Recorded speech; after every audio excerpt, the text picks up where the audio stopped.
আসসালামু আলাইকুম ওয়া রাহমাতুল্লাহি ওয়া বারাকাতুহু। আলহামদুলিল্লাহি রাব্বিল আলামিন ওয়াসসালাতু ওয়াসসালামু আলা সাইয়্যিদিল আনবিয়া ওয়াল মুরসালিন ওয়া আলা আলিহি ওয়া আসহাবিহি আজমাইন। সুপ্রিয় দর্শক শ্রোতা, অনেক অনেক প্রীতি ও শুভেচ্ছা জানিয়ে শুরু করছি আজকের অনুষ্ঠান। এই মুহূর্তে যারা দেশে আছেন, যারা আছেন প্রবাসী, বিশ্বের যেখান থেকে আপনাদের এই প্রিয় অনুষ্ঠান দেখছেন, আশা করছি আপনারা সকলে ভালো আছেন, সুস্থ আছেন, নিরাপদে আছেন। মহান প্রতিপালকের কাছে আমরা এই প্রার্থনা করছি, তিনি যেন আপনাদের ভালো রাখেন, সুস্থ রাখেন, নিরাপদে রাখেন। প্রিয় দর্শক শ্রোতা, আজ আমরা একজন বিশিষ্ট ইসলামী চিন্তাবিদকে আমন্ত্রণ জানিয়েছি এবং একটি চমৎকার বিষয় আলোচনা করার জন্য বেছে নিয়েছি। আজ অতিথি হিসেবে আমাদের সাথে আছেন ইসলামী বিশ্ববিদ্যালয় কুষ্টিয়া এর সম্মানিত দাওয়া অ্যান্ড ইসলামিক স্টাডিজ বিভাগের অধ্যাপক, বিশিষ্ট ইসলামী চিন্তাবিদ প্রফেসর ডক্টর মোহাম্মদ ইকবাল হোসাইন। আসসালামু আলাইকুম রহমতুল্লাহ। ওয়ালাইকুম আসসালাম ওয়া রাহমাতুল্লাহি ওয়া বারাকাতুহু। মহতারাম, আলহামদুলিল্লাহ, আপনি ভালো আছেন? আলহামদুলিল্লাহ ভালো। আপনার মাধ্যমে অনুষ্ঠান যারা দেখছেন এবং ভবিষ্যতে যারা দেখবেন সবাইকে আবারও সালাম, আসসালামু আলাইকুম রহমতুল্লাহ। ওয়ালাইকুম আসসালাম। দর্শক, আজ আমরা যে বিষয়টি নিয়ে আলোচনা করব সেটি হচ্ছে সাহাবীদের দাওয়াহ পদ্ধতি। চমৎকার একটি বিষয়। রাসূল সাল্লাল্লাহু আলাইহি ওয়াসাল্লামের সাহাবায়ে কেরাম ছিলেন এক একটি তারকার মতো এক একজন। নবীজি যখন কথা বলতেন তখন মনে হতো যে একটি মুক্তার মালা ছিঁড়ে গেছে এবং একটি একটি করে মুক্তার দানা ঝরে পড়ছে।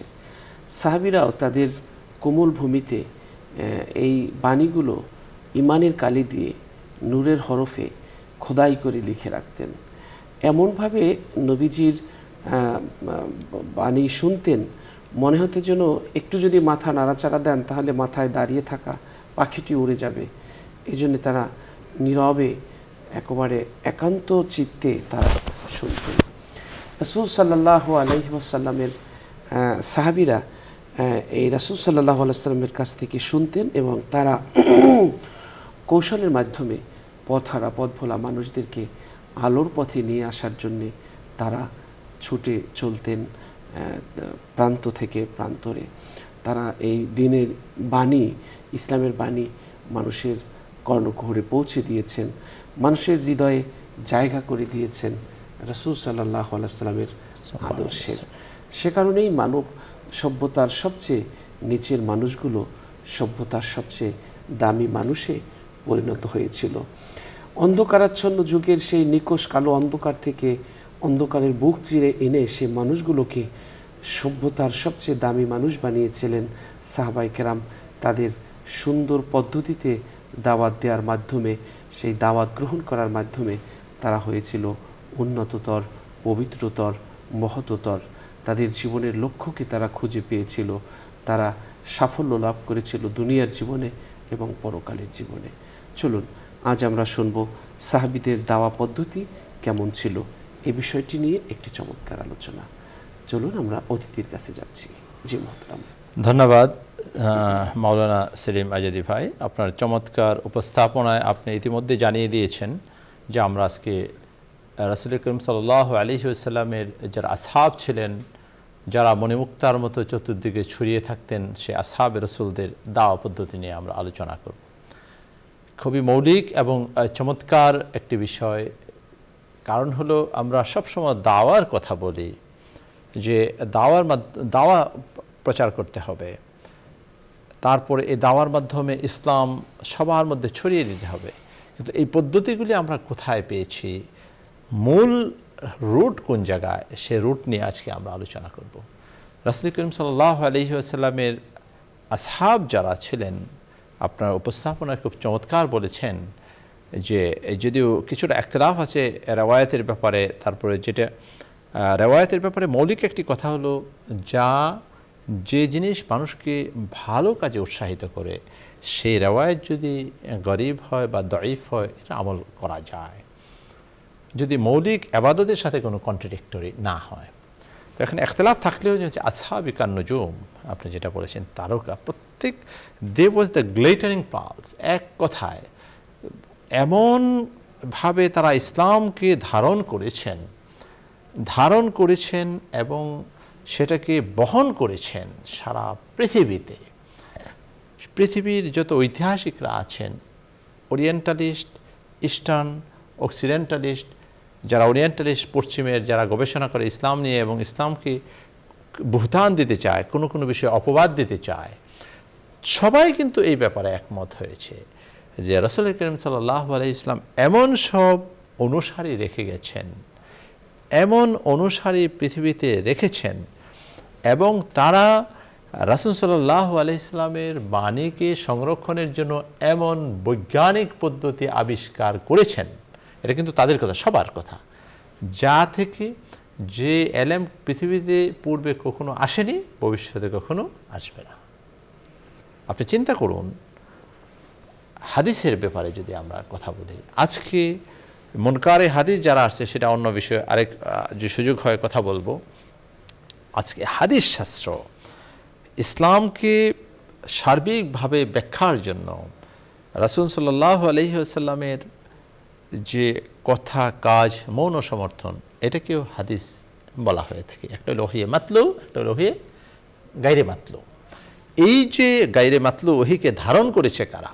আসহাবে রাসূল সাল্লাল্লাহু আলাইহি ওয়াসাল্লাম, তারা ধারণ করেছেন, এবং তাদের ধারণের র্যাঙ্কিং অনুযায়ী কোনো একটি হাদিস হয়েছে মুতাওয়াতির, কোনো একটি হাদিস হয়েছে মারফু, কোনো একটি হাদিস হয়েছে মাকতু, কোনো একটি হাদিস হয়েছে বিভিন্ন পদ্ধতির গরিব, সাজ, অনেক কিছু। এটা র্যাঙ্ক অনুযায়ী। কিন্তু রাসূল সাল্লাল্লাহু আলাইহি ওয়াসাল্লামের জীবনের কোনো কথা, কোনো কাজ, কোনো কিছু তাদের থেকে ছুটে যায়নি। এই কাজটি কারা করেছেন? আসহাবে রাসূল সাল্লাল্লাহু আলাইহি ওয়াসাল্লাম। তারা তাদের পরবর্তী যারা তাবি আছে তাদের কাছে ইনস্টল করেছেন, ট্রান্সফর্ম করেছেন, এবং তারা পরবর্তীদের কাছে ট্রান্সফর্ম করেছেন। এবং এটা এমন একটা প্রক্রিয়া, এবং আপনারা জানেন যে আসহাবে রাসূল যখন রাসূলের হাদিস নিয়ে ইসরায়েলি রওয়ায়াতের ইসরায়েলি পুশিং হলো, বিভিন্নভাবে ফিতনা সৃষ্টি করার জন্য চেষ্টা তৈরি হলো, তখন ওমর ইবনে আব্দুল আজিজ, যাকে আমরা ফিফথ খলিফা বলি, তিনি হাদিস সংরক্ষণের জন্য অফিসিয়াল ডিগ্রি জারি করেন এবং এমনভাবে সাহাবীদেরকে নিয়োগ করেন, এমনভাবে এই আসমাউর রিজাল শাস্ত্র তৈরি হয়েছে। It's very much scientific. সকল সায়েন্টিস্ট একমত হয়েছে এই আসমাউর রিজাল যে তৈরি হয়েছে, আপনার রেওয়ায়াতের যে শাব্দিক বচন বাচনকে যে প্রক্রিয়া করা হয়েছে, দারায়াতের যে প্রক্রিয়া করা হয়েছে, এবং আজকে আমরা একটা রেডিমেড আহাদিসে মাওদুআত আমরা পেয়ে যাচ্ছি। এত সহজ বিষয় ছিল না। এই সাহাবীরা এই জেহনের মাধ্যমে হাদিসকে সংরক্ষণ করে ইনস্টল করে দেওয়ার কারণেই এটা আমরা পেয়েছি। এই আসহাবে রাসূলের দাওয়া নিয়ে আমরা কথা বলবো আজকে। তারা কিভাবে রাসূল করিম সাল্লাল্লাহু আলাইহি ওয়াসাল্লাম যখন ইন্তেকাল করেন, তখন ইসলাম মক্কা মদিনা সহ আশপাশে জ্যোতি ছড়াচ্ছিল। রাসূল ইসলামের ইন্তেকালের পর কিভাবে এটা মক্কা মদিনা সহ সারা পৃথিবীতে ছড়ে গেল, এটা কি নিছকই শুধু সম্প্রসারণ ছিল, জমির সম্প্রসারণ ছিল? অবশ্যই না। এটা ছিল ইসলাম যে এসেছে একটা সিভিলাইজেশনের জন্য। আমরা মূল জায়গায় যদি ফিরে যাই, যে ইসলামের আহ্বান কী ছিল? ইসলাম কাউকে ডিস্টার্ব করেনি, কারো উপরে বাধা দেয়নি, প্রতিবাদ করেনি, মারেনি, কাটেনি। সবাইকে বলেছে কুলু লা ইলাহা ইল্লাল্লাহ তুফলিহুন। হয়তো এটা বলো, অথবা কি করো, বর্ষতা স্বীকার করো, অথবা চুক্তিতে আসো, অথবা ডিস্টার্ব করো না। ইসলামী সভ্যতার সব কিছু ক্লিয়ার, একেবারেই ক্লিয়ার। এখানে ওরিয়েন্টালিস্টরা অনেক সাহাবীদের ব্যাপারে অনেক বদনাম ছড়ায়, অনেক কিছু বলে যে তারা শুধু অস্ত্র নিয়ে যুদ্ধ করতে গেছেন। এমন সব জায়গায় তারা গিয়েছে যেখানের মানুষ অত্যন্ত নিপীড়িত ছিল, যেখানকার মানুষ তাদের সম্রাটদের দ্বারা এমনভাবে নিপীড়িত, তারা তাদেরকে ওয়েলকাম জানিয়েছে, বারবার ওয়েলকাম জানিয়েছে। এবং আসহাবে রাসূল ইসলামের সময়ে এবং তার পরবর্তী সময়ে তারা বারবার সেই বাদশাদেরকে ওয়ার্ন করেছে। এই সংক্ষিপ্ত আলোচনায় এক একটি ক্লাসিফাইড করে বলা যাবে না, কিন্তু আপনাকে বলি যে আমর ইবনে আস যখন মিশরে যায়, মিশর থেকে তাকে আমন্ত্রণ জানানো হয়েছিল, যেখানে যে কিপ্তি বাদশারা কারণ হলো রাসূল সাল্লাল্লাহু আলাইহি ওয়াসাল্লাম তাদের সাথে একটা সন্ধির মতো ছিল, তিনি ওইদিকে যুদ্ধ পরিচালনা করেননি, কিন্তু পরবর্তীতে এই কিপ্তিদের থেকে বাঁচার জন্য সেখানকার মানুষরা তাদেরকে আমন্ত্রণ জানিয়েছে। আপনি দেখুন যে এই যে ইরানিদের সাথে যে চুক্তি হয়েছে ওমর বিন আব্দুল আজিজের সময়, ওমর বিন খাত্তাব রাদিয়াল্লাহু তাআলা সেকেন্ড খলিফার সময়, সেখানে কিন্তু ইসলাম তখন ইরানকে দখল করে ফেলতে পারত, যে শক্তি তাদের ছিল। কিন্তু যখন আলোচনায় তারা আসলো, ইসলাম আর অগ্রসর হয়নি, তারা আলোচনার মাধ্যমে সরে এসেছে।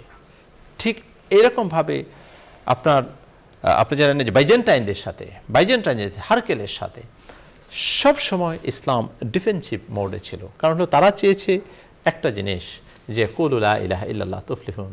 তারা চেয়েছে যে তারা নিজেরা মুমিন হয়েছে এবং মুমিন হিসাবে আল্লাহর একত্ববাদের স্বীকৃতি নিয়ে, রাসূলের রিসালাতের বাণী নিয়ে তারা দুনিয়া সৌন্দর্য করতে চেয়েছে, আখিরাতকে সৌন্দর্য করতে চেয়েছে। এই আর কিছুই না। এই যে সিভিলাইজেশনের যে এই আহ্বান, এই মৌলিক আহ্বানের কারণেই আজ এবং কিয়ামত পর্যন্ত ইসলাম চিরন্তন থাকবে। প্রত্যেকটি ধর্ম বলেন, প্রত্যেকটি সিভিলাইজেশন বলেন, কখনো কখনো কি এটা নিয়ে প্রশ্ন উঠেছে। আপনি সিন্ধু সভ্যতার কথা বলেন, আরও অনেক সভ্যতার কথা বলেন, রোম সভ্যতার কথা বলেন, এগুলি নিয়ে কথা হয়েছে। কিন্তু ইসলামী সভ্যতার ব্যাপারে কেউ কেউ আক্রোশবশত কথা বলতে চায়, কিন্তু কথা বলে টিকে না কেন?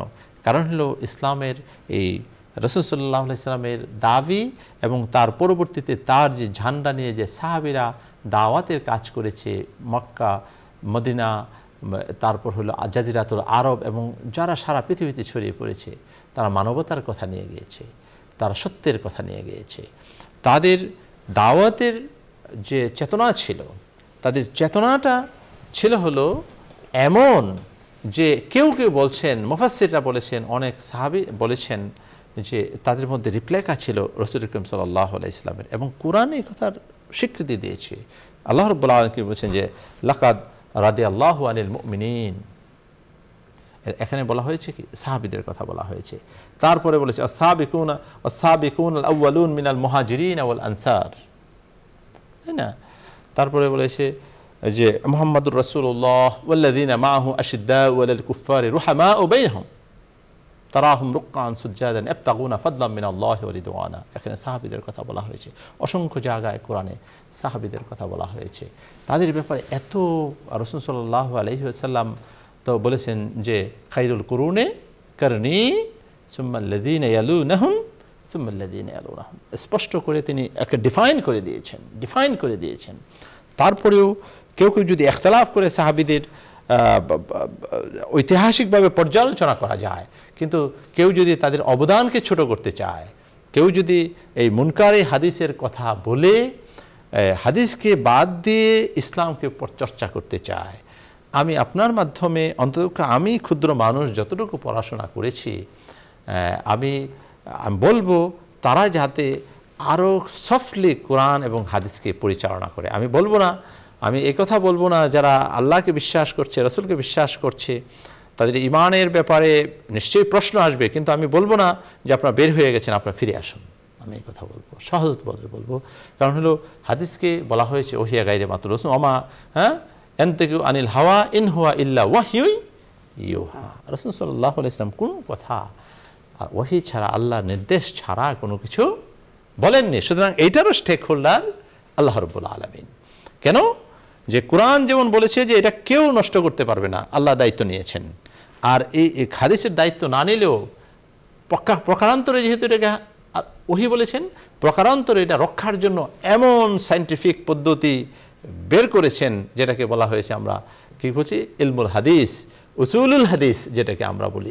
এমন যত মানে ইসরায়েলি রেওয়ায়াত আছে, যত দাঈফ রেওয়ায়াত আছে, যত বানানো রেওয়ায়াত আছে, সব বানানো রেওয়ায়াত কি হয়ে গেছে, এখান থেকে কাট হয়ে গেছে। এটা ছিল এক অন্যতম বড় খেদমত, নাম্বার 1।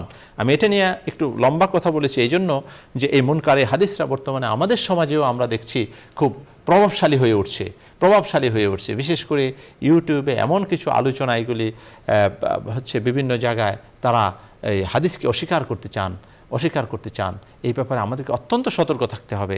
রাসূলের মর্যাদার ব্যাপারে, হাদিসের মর্যাদার ব্যাপারে কথা বলার ক্ষেত্রে, সাহাবীদের মর্যাদার ক্ষেত্রে কথা বলার ক্ষেত্রে অত্যন্ত সতর্ক থাকতে হবে। মনে করতে হবে এগুলি কিন্তু ঈমানের অংশ, ঈমানের অংশ, ঈমানের সাথে এগুলি রিলেটেড। ঈমানের সাথে যে জিনিস রিলেটেড আছে এই জিনিস নিয়ে সতর্ক থাকতে হবে। মাসআলার সাথে যেগুলি রিলেটেড সেখানে আপনি কথা বলতে পারেন। মাসআলার মধ্যে ইখতিলাফ জায়েজ, ওয়ালাকিন ফিল আকিদা লা ইয়াজুজ। আকিদার ক্ষেত্রে কথা বলা যাবে না, আকিদার ক্ষেত্রে কিন্তু স্ট্রং থাকতে হবে। রাসূলের হাদিস, আসহাবে রাসূলের মর্যাদা, এইসব ব্যাপারে এগুলি কিন্তু একেবারে খুব স্পষ্ট করে হাদিসের মধ্যে, ফিকহের মধ্যে তাদের মর্যাদা কিন্তু ডিফাইন করা হয়েছে। সুতরাং এই মর্যাদার ক্ষেত্রে কেউ যদি ইখতিলাফ করেন তাহলে কিন্তু সমস্যা হবে, আকিদার ক্ষেত্রে সমস্যা হবে, এই জিনিসটা মনে রাখতে হবে। সাহাবীদের অন্যতম কাজ ছিল হলো, অন্যতম দাওয়াতের কাজ ছিল হলো, আপনারা জানেন আজকে আমরা যেমন ডিফাইন করেছি যে যিনি দাওয়াতের কাজ করেন 100% দাওয়াতের কাজ করেন, এবং এটা কিন্তু রাসূলের সাহাবীদের দাওয়াতের কাজ না। দে ওয়াজ দ্য প্রোডাক্টিভ সাহাবী, অনেক লেখা আছে। এখন আমরা মুসলমানরা এই জায়গায় পিছিয়ে গিয়েছি। ওয়েস্টে যে সমস্ত মুসলমান আছেন বা ফারেস্ট মুসলমান তারা কিন্তু লেখালেখি করেছে, কিন্তু দুঃখজনক আমরা ভারত, বাংলাদেশ, পাকিস্তানের আলেমরা এই দিক দিয়ে কিছুটা পিছিয়ে। তারা শুধু ফজিলত, সাহাবীদের ফজিলত, মর্যাদা এইগুলি নিয়ে থাকি। আলহামদুলিল্লাহ, তো খুবই দরকার আছে ফজিলতের কথা, কিন্তু তারা যে মানব সভ্যতার উন্নয়ন, তারা যে কতটুকু প্রোডাক্টিভ ছিলেন তারা দেখিয়েছেন। প্রত্যেকটা সাহাবীর একটা মৌলিক ব্যবসা ছিল বা মৌলিক কাজ ছিল, সাথে সাথে তারা দাওয়াতি কাজ করেছে। কোনো সাহাবী, এই যে মদিনায় মাত্র 10,000 সাহাবীর কবর আছে, তারা যে সারা পৃথিবীতে ছড়িয়ে পড়েছেন, কেউ কিন্তু ফুল টাইম দাওয়া কাজ করে মানুষের কাছ থেকে হাদিয়া নেয় নাই। প্রত্যেকেরই ব্যবসা ছিল, প্রত্যেকেরই কোনো না কোনো প্রতিষ্ঠান ছিল। দে ওয়াজ দ্য এন্টারপ্রেনার। আজকের পৃথিবীতে আমাদের যিনি উপদেষ্টা আছেন ডক্টর মোহাম্মদ ইউনূস, উনি তো সবসময় এন্টারপ্রেনার হওয়ার কথা বলে, সামাজিক ব্যবসার কথা বলে। আপনি যদি গবেষণা করেন, পর্যালোচনা, প্রত্যেকজন সাহাবী একজন সামাজিক ব্যবসায়ী ছিলেন, প্রত্যেকজন সাহাবী একজন ব্যবসায়ী ছিলেন, এন্টারপ্রেনার ছিলেন। সেখানে গিয়ে হয়তো সমাজকে তিনি সংস্কার করেছেন। আপনি শুধু একজন দেখেন, খান জাহান আলীর কথা দেখেন, খান জাহান আলীর কথা চিন্তা করেন। আপনি আমাদের ওই যে হযরত শাহজালালের কথা চিন্তা করেন, হ্যাঁ, শাহ মখদুমের কথা চিন্তা করেন। প্রত্যেকে কিন্তু সোশ্যাল রিফর্মার ছিলেন। তারা আসছেন আরব থেকে এসে কিন্তু এই সমাজে তারা মিশে গিয়েছেন। আপনার চট্টগ্রাম জাতজামকে ইসলামাবাদ বলা হয়েছে। লুনা পানি মুক্ত করার জন্য তাদের যে প্ল্যান ছিল, এটা ছিল অন্যতম সেরা প্ল্যান, কেন মানুষের জন্য। আপনি খান জাহান আলী আজকেও যদি আপনি বাগেরহাটে যান, বড় বড় দিঘি তিনি কেন করেছিলেন? লোনা পানি থেকে মানুষকে মিঠা পানি খাওয়ানোর জন্য। তারা ছিলেন বড় দায়ী, সবচেয়ে বড় দায়ী ছিলেন। আমরা অনেকে এখানে ইখতিলাফ করেন যে তারা সুফি, তারা এই যে সুফি ধারার, কেউ বলেন মোমেন। আমি বলি সবাই দায়ী ইলাল্লাহ। আজকে তাদেরকে আমরা পীর বলি, যারা খুলুসিয়াতের সাথে আছে। কিছু যারা মাজার কেন্দ্রিক তারা যে কিছু বেদাতি কাজ করেন তাদের কথা আমি বাদ দেব। কিন্তু এদেশে আমাদের দেশে অনেক পীর মাশায়েখ আছেন যারা হক্কানি অনেক, তারা সমাজের রন্ধ্রে রন্ধ্রে ইসলাম ইসলাহিয়াতের কাজ করছেন, এই সমাজ সংস্কারের কাজ করছেন। মানুষ পরিবর্তন হচ্ছে, জীবন পরিবর্তন হচ্ছে। আপনার তাবলীগের কাজ করছে, এগুলো ইসলাহিয়াতের কাজ হচ্ছে। এখন এই ইসলাহিয়াতের কাজ কিন্তু সমাজ সংস্কারের কাজ, যেগুলি আসহাবে রাসূলরা বিভিন্ন দেশে গিয়ে সেখানে কাউন্সেলিং করে যেটা সম্ভব, সেটা কিন্তু পুলিশ লাঠি দিয়ে কখনোই হতো না। ইসলাম কি বলেছেন? হোয়াট ইজ ইসলাম আর কি? আদ-দাওয়া ইয়ানি আন-নাসিহা। এই যে আপনি যে কথা খুব চমৎকার বলেছেন, দাওয়া ইসলাম কি? ইসলামকে আল্লাহ রাসূল বলেছেন নাসিহাতা। এখানে আপনাকে চমৎকার একটা কথা বলি, আল্লামা তকি উসমানীর। তাকে একজন বলল কি যে, মোহতারাম, আমি নামাজে যাচ্ছি, একজন মানুষ দাঁড়িয়ে গল্প করছে, তার কি ফতোয়া হবে? বলল, কোরআন হাদিসে তো আছে, মান তারাকা সালাতান মুতাআম্মাদান ফাকাদ কাফারা, সে কাফের। এখন তিনি তো মনে করেছেন, যিনি করেছেন, ফতোয়া চাইছেন, তিনি তো জানেন হয়তো তকি উসমানী সাহেব বলবেন সে তো কাফের হয়ে গেছে, নামাজ জামাত হচ্ছে, তিনি যাচ্ছেন না। তো এত সুন্দর উত্তর দিয়েছেন তিনি, একেবারে আনবেইলেবল, খুব চমৎকার উত্তর। তিনি বলেছেন, আপনার দায়িত্ব হলো প্রতিদিন তাকে গাস্ত করে নামাজি বানানো, তাকে আস্তে আস্তে গাস্ত করে নামাজে নিয়ে যাবেন। আপনাকে এইভাবে চিন্তা করতে হবে। নসিহা, দিন হলো নসিহা। আপনি যদি কর্কশভাবে আপনি কথা বলেন, লান ফাদ্দু মিন ফাহাউলিক ফাআফু আনহুম আস্তাগফির লাহুম ওয়া শাবিরহুম ফিল আমরি ফাইজা আযামতা ফাতাওয়াক্কাল আলাল্লাহ। সূরা তওবা যে কথা বলা আছে, আল্লাহ রাসূলের নসিহা ছিল ইযা কাওলান লাইয়িনা, সবসময় তিনি নরম সুরে কথা বলতেন, অল্প কথা বলতেন, মুচকি হেসে কথা বলতেন, মুচকি হেসে কথা বলতেন। আপনি যদি আবু সুফিয়ানের যে স্টেটমেন্টটা আছে হারকেলের হিরাক্লিয়াসের সামনে, যখন আবু সুফিয়ান মুসলমান হয়নি, মক্কায় রাসূল সাল্লাল্লাহু আলাইহি ওয়াসাল্লাম ইসলামের বিজয় হয়নি, আপনি সেই হাদিসটা, এখন বিশাল হাদিস, সেই হাদিসের দু একটি কথা বলছি। তখন হারকেল তাকে জিজ্ঞাসা করলো যে তার কাছে সাহায্য চাইতে গেল আবু সুফিয়ান, আমরা একে ধ্বংস করতে হবে, এরকম একজন লোক আসছে, আমাদের তো ধর্মকর্ম সব ধ্বংস করে দিচ্ছে। তখন হারকেল জিজ্ঞাসা করলো, আচ্ছা বলো তো লোকটা কেমন, লোকটা কি মিথ্যা কথা বলে? না, জীবনে তো মিথ্যা কথা বলেনি। তারপর অন্যের অধিকারের ব্যাপারে সচেতন, 100% অধিকারের ব্যাপারে সচেতন, মানুষের সাথে কর্কশ কথা বলে, নো, এত চমৎকার কথা বলে, মানুষকে তো এইভাবে কনভিন্স করে ফেলতেছে। মানে যত সিফাত আছে সব সিফাত কিন্তু আবু সুফিয়ান ওই হাদিসের মধ্যে স্পষ্ট করে বলে আসছে। তখনই হারকেল সিদ্ধান্ত নিয়েছিল তাহলে উনি সেই নবী যার কথা লেখা আছে ইনজিলে। তখন সিদ্ধান্ত নিয়েছিলেন তিনি মুসলমান হবেন। পরে যার সভাসদদের বিভিন্ন কারণের কারণে তিনি ফিরে গিয়েছেন, সেটা ভিন্ন জিনিস। কিন্তু আবু সুফিয়ানের সেই স্টেটমেন্ট ছিল ঐতিহাসিক স্টেটমেন্ট। তখনও তিনি মুসলমান হননি এবং তার সাহায্য চাইতে গিয়েছিলেন যাতে ইসলামকে ধ্বংস করা যায়। এ তো সেই নবী, এ তো সেই নবী। সুতরাং আপনাকে ইসলাম প্রচার করতে হলে যেই নবী থেকে যে ফজিলত এবং যে শিক্ষা পেয়েছেন আসহাবে রাসূলরা, আপনি কোনো জায়গায় পাবেন না দিন প্রচারের ক্ষেত্রে তারা কর্কশ হয়েছেন। কর্কশ কোথায় হয়েছেন? তারা শক্ত কোথায় হয়েছেন? যেখানে মানবতা বুলুণ্ঠিত ছিল, মানুষকে মানুষ দাস করে রাখত। ইসলাম মক্কার জীবনে যখন ইসলাম প্রতিষ্ঠিত হয়নি, যখন অত্যাচার করছে, বেলাল রাদিয়াল্লাহু তাআলা আনহুকে অত্যাচার করছে, যখন সুমাইয়াকে হত্যা করা হলো, আরও অত্যাচার করা হচ্ছে, তখনই কিন্তু ইসলাম সবচেয়ে বেশি সোচ্চার হইল অমানবিক কাজের বিরুদ্ধে, দাসত্ব প্রথার বিরুদ্ধে। ইসলাম তখন কিন্তু সোচ্চার হয়ে গেছে। তখন কিন্তু নামাজ ফরজ হয়নি, নামাজের জন্য বলেনি। তখন কিন্তু নারী শিশুকে জীবন্ত কবর দেওয়ার ব্যাপারে ইসলাম কিন্তু অত্যন্ত কঠিন অবস্থায় চলে গেল। তার মানে হলো সামাজিক অনাচারের বিরুদ্ধে ইসলাম অত্যন্ত কঠোর ছিল, সেইখানে ইসলাম কঠোর হয়েছে। কিন্তু নামাজ কেউ পড়েনি, তাকে বলা হয়েছে তাকে বুঝাও। নামাজ পড়ে না বলতে পিটানোর কথা বলা হয়নি, তাকে বুঝাও, তাকে বুঝিয়ে আনো, তাকে বারবার বুঝাইতে হবে, জানাতে হবে। কারণ হলো এর সবচেয়ে বড় উদাহরণ তো হলো তায়েফের ঘটনা। যখন জিবরাইল ইসলাম বললেন যে আপনি পারমিশন দেন সবাইকে মেরে ফেলি, তখন রাসূল ইসলাম কি বললেন? তা মেরে ফেললে আমি দাওয়ার কাজ করব কোথায়? তারাই তো আমার ভবিষ্যৎ সৈনিক, তারাই তো আমার ভবিষ্যৎ সাহাবী। এবং রেজাল্টটা তো এটাই হয়েছে, এই শিক্ষাটা আসহাবে রাসূলরা নিয়েছেন এবং সেই নিয়ে তারা যুগে যুগে বিভিন্ন জায়গায় ছড়িয়ে গেছেন। আমাদের দেশে গবেষণায় দেখা গেছে 59 হিজরিতে সাহাবী চলে এসেছে। আপনি চিন্তা করতে পারেন, 59 গবেষণায় বেরিয়ে আসছে এখন, আর অনেক আগে। কেউ কেউ বলেন যে রাসূলের আমলেই চলে আসছে, কেউ কেউ রাসূলের আমলেই চলে আসছে। যারা ব্যবসা করতেন, কারণ চট্টগ্রাম ছিল খুব বড় একটা বন্দর তখন, হাজার হাজার বছর আগ থেকে চট্টগ্রাম জাম যেটা আমরা বলি। তারপর আরেকটা আসছে কেরালা দিয়ে।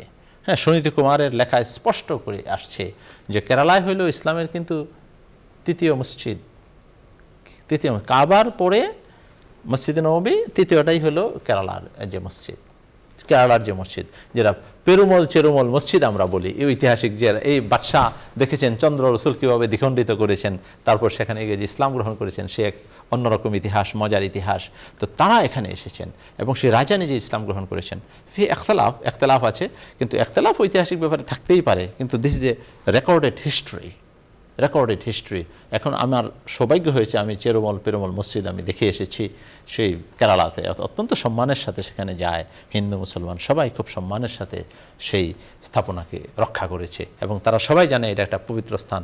এখানে গেলে অনেকে যায়, সব ধর্মের লোক যে এখানে গেলে অনেক মনের বাসনা পূর্ণ হয়, সেটা তাদের বিশ্বাস হতেও পারে, সেটা ঈমান থেকে করলে হতেও পারে। কিন্তু যে কথাটি বলেছি, সাহাবী চলে এসেছেন। আপনি জানেন যে মালদ্বীপে যে ইসলাম গ্রহণের ইতিহাস ত্রয়োদশ শতাব্দীতে সাহাবীদের সময় অনেক পরে মরক্কোর এক বড় দায়ীর মাধ্যমে হয়েছে। একদিনে শত শত পুরো রাজত্ব ইসলাম গ্রহণ করে ফেলেছে। তার আচরণে, তার আমলের মাধ্যমে এই আরবদের এই প্রভাব আমাদের এই সমাজে, আছে এটা স্বীকার করতে হবে। যারা দায়ীরা, আল্লাহ রসুলের দায়ীরা এই সমাজে এসেছিলেন, তাদের একটি কাজ ছিল যে কুলু লা ইলাহা ইল্লাল্লাহ তুফলিহুন। আপনার সমাজকে আপনি নিয়ে থাকেন। দেখেন আজকে আমাদের দেশে যে সমস্ত সাহাবীরা শুয়ে আছেন, আমরা জানি যে এই যে ক্যান্টে, চীনের ক্যান্টে যে সাহাবীরা শুয়ে আছেন, সারা পৃথিবীতে আপনি ওয়াক্কাস যে শুয়ে আছেন, সেই একেবারে আপনার এই যে তুরস্ক, তখন এটাকে কি বলা হতো, একেবারেই আর ভিতরে, তখন এটা ছিল হইল রোমান সাম্রাজ্যের তখন রাজধানী ছিল হইল ওই যে ইস্তাম্বুলের যে পশ্চিম পাড়, যেটা ইউরোপ, সেটা ছিল। এবং সেখানে তিনি শুয়ে আছেন। এই যে রসুলের সে হাদিস অনুযায়ী যে কুস্তান্তনিয়া সফরে বিজয়ের যারা সাথী হবে তারা বিনা হিসাবে বেহেশতি, প্রথম অভিযানে তিনি গিয়েছেন। প্রথম অভিযানে সফল আবু সুফিয়ানের নেতৃত্বে যে অভিযান হয়েছিল, আরে আবু সুফিয়ান না, ওই ইয়ের নেতৃত্বে, কি ওই আবু সুফিয়ানের সন্তানের নাম কি ছিল? হ্যাঁ, আবু সুফিয়ানের ছেলে যার হাতে পড়ে তিনি খলিফাত্ব দিয়েছিলেন আর কি, কারবালার ঘটনা যে সময় হয়েছে, খুব সহজ নাম আছে, যাই হোক। তো ওই ইয়াজিদের নেতৃত্বে যে সফর হয়েছিল, এটা তো ইয়াজিদ কি সামাজিকভাবে ইতিহাসে আছে অনেক কিছু, অনেক কথাবার্তা আছে, ফি ইখতিলাফ, কিন্তু তার নেতৃত্বে কিন্তু এই কুস্তান্তনিয়ার প্রথম সফর হয়েছিল, অভিযান হয়েছিল। এবং সেখানে সাহাবী ওয়াক্কাস সেখানে গিয়েছিলেন, এবং তার কবর এখন যদি আপনি ইস্তাম্বুলে যান, গিয়া দেখবেন সেই ইউরোপের পশ্চিম পায়ে তার কবর আছে। তো সাহাবীরা পৃথিবীর যেখানে গিয়েছেন সেখানে এই মানবতা সভ্যতার দাবি নিয়ে গিয়েছেন। আর ওয়াহদানিয়াত এর মৌলিক স্পিরিট ছিল ওয়াহদানিয়াত, রাসূলের মানুষের যে অবিচার ছিল সেই সমাজে, সেটা দূর করতে গিয়েছেন। আপনি প্রত্যেকজন সাহাবীকে দেখেন কীরকম সাহাবী ছিলেন। রাসূলের কাছে যখন কোনো মেহমান আসতো, সব মেহমান কিন্তু মুসলমান ছিল না, অমুসলিম মেহমান ছিল। মদিনা অসংখ্য, বলা হয়েছে না 100 কি 200 ওয়াফদ এসেছে, এবং এসেছে পশ্চিম থেকে অনেক চিকিৎসকরা আসছে রসুলের সেবা দেওয়ার জন্য, রোমান সাম্রাজ্য থেকে এই চিকিৎসা দেওয়ার জন্য। তখন দেখেছে যে কোনো রোগ নাই, তো জিজ্ঞাসা করছি, ইয়া রাসূলুল্লাহ আপনার এখানে রোগ নাই কেন? যে রোগ না থাকার কারণ হলো তারা যা প্রয়োজন শরীরের এর চেয়ে কম খায়, হ্যাঁ, যতটুকু ঘুমের দরকার এর চেয়ে কম ঘুমায়, ইবাদত করে সব কিছু। যে আপনারা তো যে হৃদয়ের যে খাবার আছে, কলবের যে খাবার আছে, ওয়াহদান এটা নাই, এই জন্য তারা অসুস্থ হয় না। তারপর যে এই অমুসলিমরা যে আসতো, তাদের সাথে সবসময় মুআমালাত হতো ইন্টারন্যাশনালি। এগুলি তো ইন্টারন্যাশনাল আপনার যে মুজতামা আছে, মুআমালাত আছে, এটা থাকবেই, এটা থাকতেই হবে। তাদেরও ছিল, রাসূল সাল্লাল্লাহু আলাইহি ওয়াসাল্লামের ছিল, সাহাবীরও ছিল, কিন্তু একটা জায়গায় তারা ঐক্যবদ্ধ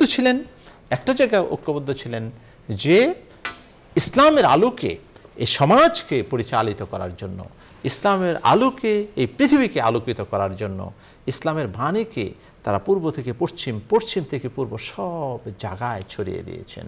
আপনি যদি এই যে মোহাম্মদ আব্দুল করিম, যিনি আপনি যদি ইন্দোনেশিয়ায় ইসলাম প্রচারের কথা আপনি বলেন, এটা অত্যন্ত আকর্ষণীয়। আমরা সেই ইতিহাসগুলি আমরা সে অর্থে জানি না, অনেকে জানেন যে ইন্দোনেশিয়াকে বলা হয় দ্য ল্যান্ড অফ আইল্যান্ডস।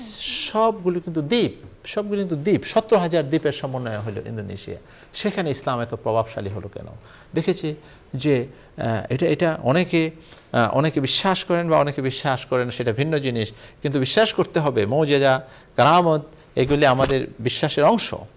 যে দেখা গেছে এমন সব অত্যাচার হতো, মানে দৈত্যের নামে, বিভিন্ন কিছুর নামে, সেখানে যখন একজন আল্লাহর ওলি গেছেন, একজন দায়ী গেছেন, সেখানে কোনো প্রোটেকশন ছাড়া সমুদ্রের পাড়ে বসে আছেন, যেটা মালদ্বীপের ইসলাম প্রচারে হয়েছে, এই কোস্টাল এরিয়ায় এইভাবে হয়েছে, কিন্তু তার কোনো ক্ষতি হয়নি।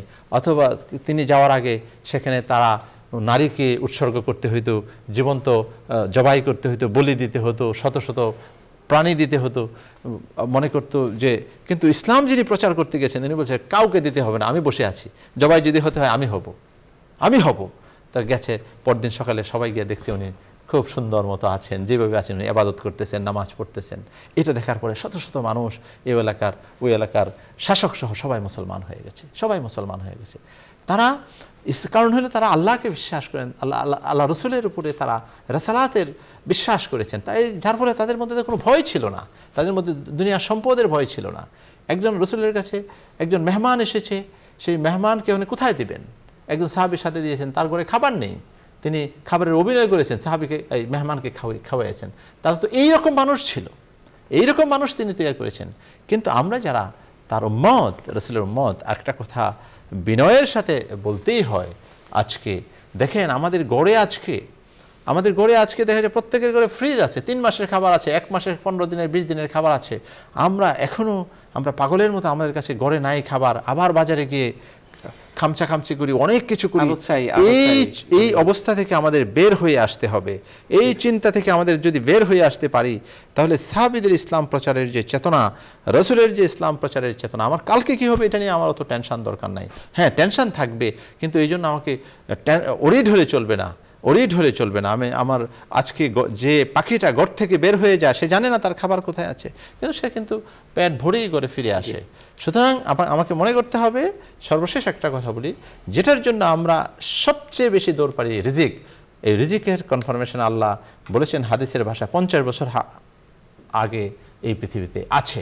ওইটার জন্য আমরা দৌড় পারবো না, বরং যেটার কথা বলা হয়েছে যে আখলাকে হাসানা করো, দায়ী হও, সত্যিকার মানুষ হও, সেটার দিকে আমাদের কোনো খোঁজ নাই। আমাদের খুশটা এখানে নিতে হবে। রিজিকের জন্য অত টেনশন করলে হবে না। রিজিক আল্লাহ আমার জন্য দিয়েছে, আমি হালাল পথে নেব না হারাম পথে নেব, এটা আমার উপর নির্ভর করে। কিন্তু রিজিক আমার আছে। এই পৃথিবীতে কেউ খেয়ে নেই, সমুদ্রে কেউ না খেয়ে নেই, সবাইকে আল্লাহ খাওয়াচ্ছেন, খাওয়াবেন। ওইটা নিয়ে আমাদের এত টেনশন না করে আমরা যাতে আমাদের জীবনকে আসহাবে রাসূলের যে চেতনা, রাসূল থেকে যেটা পেয়েছেন, সেই চেতনার আলোকে যদি আমাদের জীবনকে গড়ে তুলি, তাহলে হয়তো আমরা আল্লাহর একজন প্রিয় বান্দা হিসাবে পৃথিবীতে নিজেকে প্রমাণ করতে পারবো। আল্লাহ আমাদের তৌফিক দিন। আমিন আমিন। দর্শক, আমরা অনুষ্ঠানের শেষ প্রান্তে চলে এসেছি। অনুষ্ঠানের এই পর্যায়ে রয়েছে একটি মোনাজাত। আপনারা যেখান থেকে আমাদের এই অনুষ্ঠান দেখছেন, চাইলে আপনারাও আমাদের সাথে মোনাজাতে শরীক হতে পারবেন।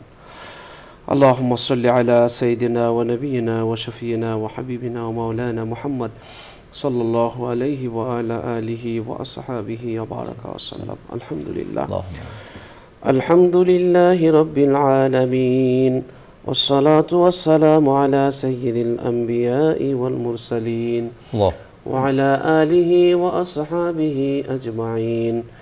ربنا لا تزغ قلوبنا بعد إذ هديتنا وهب لنا من لدنك رحمة إنك أنت الوهاب. اللهم آمين. اللهم آنس وحشتي في قبري، اللهم ارحمني بالقرآن العظيم واجعله لي إماما ونورا وهدى ورحمة.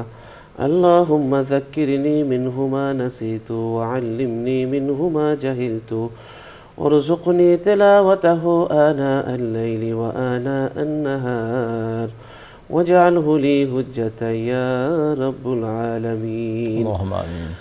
রব্বুল আলামিন, আপনার শাহী দরবারে গুনার বোঝা নিয়ে হাত পেতেছি।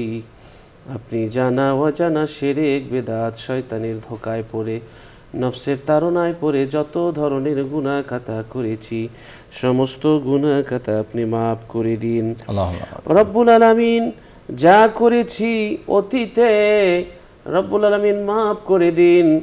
আলোতে যা করেছি, আধারে যা করেছি, দিনে যা করেছি, রাতে যা করেছি, গোপনে যা করেছি, প্রকাশ্যে যা করেছি, সব কিছু আপনি ক্ষমা করে দিন আল্লাহ।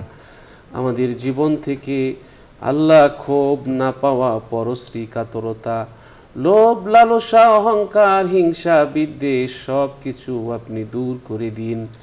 মানুষের চোখে আমাদের বড় করে দিন, আমাদের চোখে আমাদেরকে ছোট করে দিন। রব্বুল আলামিন, আপনার কাছে ফরিয়াদ করে বলছি, হে আল্লাহ, আপনি আমাদের আমলনামা নেকে পরিপূর্ণ করে দিন। সৎ মানুষের সাথে থাকার তৌফিক দিন। রব্বুল আলামিন, দিনের পথে অটল থাকতে পারি, অবিচল থাকতে পারি, সেই তৌফিক আমাদেরকে দান করুন। আপনার রাস্তায় চিরদিন চলতে পারি, আপনার মুখোপেক্ষী, আপনার দরজায় চিরদিন থাকতে পারি, সেই তৌফিক আমাদেরকে নসিব করুন। আল্লাহ, আমাদের সব ভুল ত্রুটি আপনি ক্ষমা করে দিন। আল্লাহ, আমাদের সাথে যারা কাছে দূরে হাত পেতেছে, আল্লাহ এদের সবাইকে আপনি মাফ করে দিন। এই অনুষ্ঠান যারা নিয়মিত শ্রবণ করেন, যারা দেখেন, আল্লাহ তাদের সকলকে আপনি মাফ করে দিন। এই অনুষ্ঠানের সওয়াব, মুনাজাতের সওয়াব বাবা আদম মা হাওয়া হতে আজ পর্যন্ত যত নর নারী দুনিয়া থেকে চলে গেছে সকলের আরওয়ায় পাকে আপনি পৌঁছে দিন। রব্বুল আলামিন, আপনার কাছে ফরিয়াদ, আমাদের জীবনের সমস্ত গুনাহগুলো আপনি মাফ করে দিন। রব্বুল আলামিন, এই অনুষ্ঠানের পৃষ্ঠপোষক বসুন্ধরা গ্রুপের চেয়ারম্যান, আল্লাহ চেয়ারম্যান, এমডি, ভাইস চেয়ারম্যান, পরিচালক সহ সকলের উপরে আপনার খাস রহমত নাজিল করুন। সবাইকে সুস্থ রাখুন, ভালো রাখুন, নিরাপদে রাখুন। দেশের জন্যে, মানুষের জন্যে আরও বেশি বেশি কাজ করার তৌফিক দান করুন। রব্বিরহামহুমা কামা রব্বায়ানি সগীরা, রব্বিরহামহুমা কামা রব্বায়ানি সগীরা। সুবহান রাব্বিকা রব্বিল ইজ্জাতি আম্মা ইয়াসিফুন ওয়া সালামুন আলাল মুরসালিন ওয়ালহামদুলিল্লাহি রাব্বিল আলামিন। আমিন। দর্শক, আমাদের সাথে দীর্ঘ সময় থাকার জন্য অনেক অনেক ধন্যবাদ। আল্লাহ সকলকে ভালো রাখুন। সবার সুস্বাস্থ্য দীর্ঘায়ু কামনা করে আজ এখানেই বিদায় নিচ্ছি। আল্লাহ হাফেজ। আসসালামু আলাইকুম ওয়া রাহমাতুল্লাহি ওয়া বারাকাতুহু।